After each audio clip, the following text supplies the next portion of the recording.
I noticed that the beans on the table started rolling. This also indicates that the watchtower where we are stationed has already tilted severely. What's even worse is the impact of a Category 5 tsunami. The reactor has started to leak slightly, so we have to take an iodine bath every week to counteract radiation.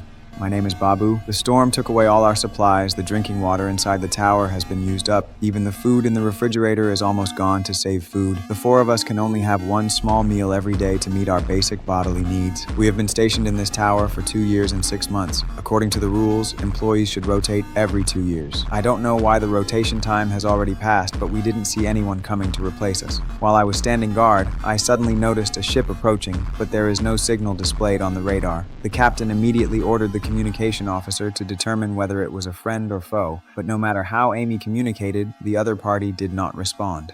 But I think it might be a ship coming to replace us, but the captain immediately pressed the alarm button, informed David to proceed to the deck and stand by. Despite our doubts, we had to obey the captain. The cannon turned towards the approaching ship. My excitement is also gradually building up. Just as I was loading the cannon, the captain changed his mind.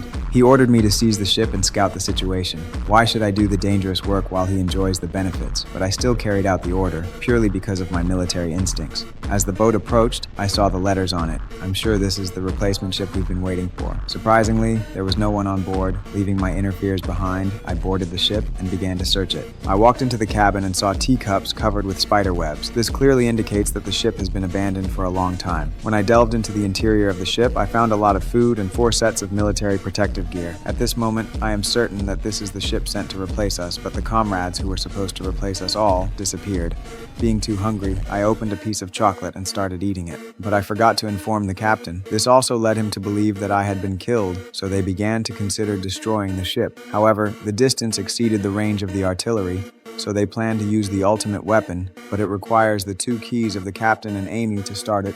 Amy disagreed with the captain's decision, but the captain said, "You know the consequences of disobeying military orders." Under duress, Amy handed over the key. The captain inserted 2 keys and activated the computer program, and I soon received the random startup password. At that moment, I remembered the intercom that had been turned off. I will report the situation here to the captain. The captain finally breathed a sigh of relief. He ordered me to tow the boat back and canceled the launch order of the ultimate weapon. But just after the captain pulled out the key. However, he didn't return the key to Amy because he thought Amy hesitated when she took out the key in the emergency situation just now. This almost caused a delay in this crisis situation. I will bring the boat back soon, but I learned that I was almost killed by the captain.